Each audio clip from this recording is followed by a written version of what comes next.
d'accord. L'implantation, c'est tout d'abord un plaidoyer pour les partenaires. C'est tout au début, c'est la gestion du projet qu'on va regarder les besoins et demandes sur un territoire. On peut avoir repéré des besoins pour les familles, mais après, il faut aussi que les partenaires qui vont mettre en place le programme soient formés et le personnel pour la mise en place.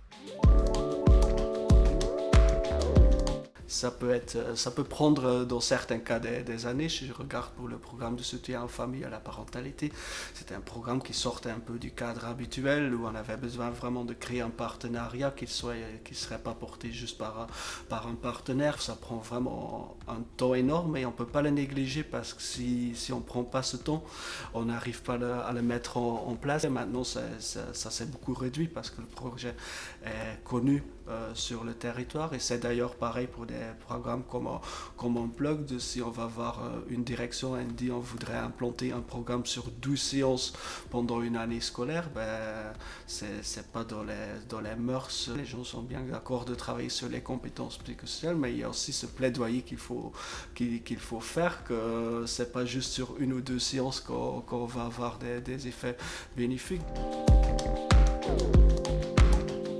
C'est pas facile de préparer un terrain pour des approches, ce dont on n'a pas encore l'habitude. On a besoin du temps, mais aussi de la motivation. Ce sont des types de projets qui se mettent en place parce qu'on est convaincu de cette approche, qu'on est motivé et qu'on nous accorde le temps et donc les moyens financiers aussi pour le faire.